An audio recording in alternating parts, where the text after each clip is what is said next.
સાબરકાંઠા જિલ્લાના હિંમતનગર નજીક દેરોલ ખાતે આવેલા તિરુપતિ ઋષિ ભવનની પ્રાકૃતિક ખેતીને પ્રોત્સાહન આપવા માટે ભવ્ય મહાસંમેલન યોજાયું।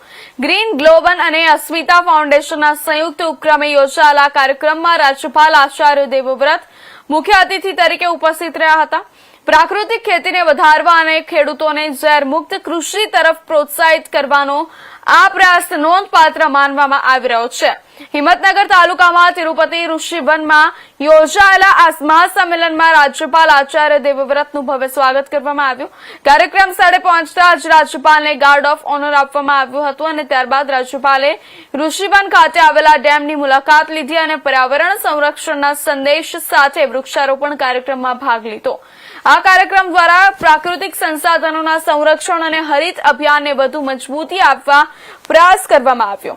આ પ્રસંગે રાજ્યના મંત્રી ઋષિકેશ પટેલ, ધારાસભ્ય વીડી ઝાલા, જિલ્લા કલેક્ટર તેમજ અન્ય અધિકારીઓ ઉપસ્થિત રહ્યા હતા। રાજ્યપાલે પ્રાકૃતિક ખેતીના વિવિધ સ્ટોલની મુલાકાત લીધી અને ખેડૂતો સાથે સીધી વાતચીત કરી। ત્યારબાદ મહાસંમેલન યોજાયો હતો।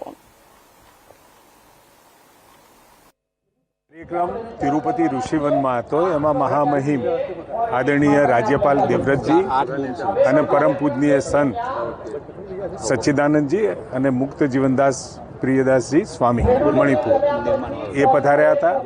મૂળતઃ વિષય ગ્રીન ગ્લોબલ કમાન્ડો અને તિરુપતિ ફાઉન્ડેશન દ્વારા વૃક્ષો વાવવાનું, વૃક્ષો બચાવવાનું અને સાથે વોટર કન્ઝર્વેશન એટલે પાણી બચાવવાનું કામ એ મુખ્યત્વે કરતા હતા। આજથી જ આદરણીય રાજ્યપાલશ્રીએ તમામ ગ્રીન કમાન્ડોને પ્રાકૃતિક ખેતી સાથે એમને જોડ્યા છે।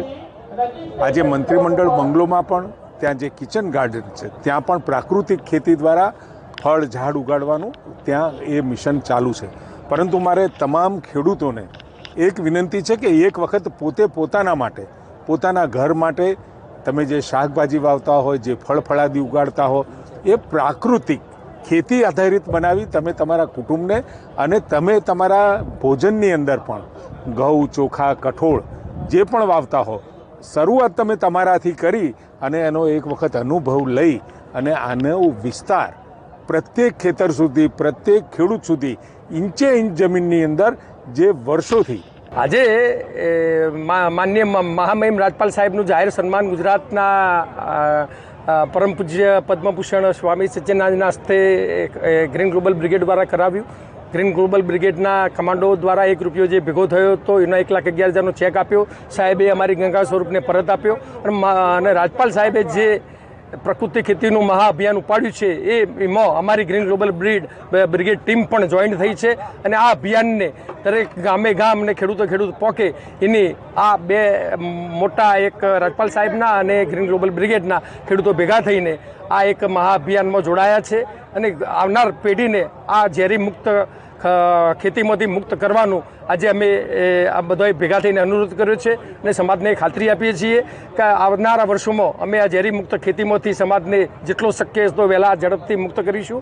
આપ પણ અમને આ મિશનમાં સાથ આપો। ખાસ તો પત્રકાર મિત્રોને અમે ખાસ વિનંતી છે કે ઘણા બધા સમાચાર આપ બતાવતા હો છો, પણ પર્યાવરણના અને આવા પ્રકૃતિક ખેતીના સમાચાર જો સમાજમાં વધારે બતાવવામાં આવે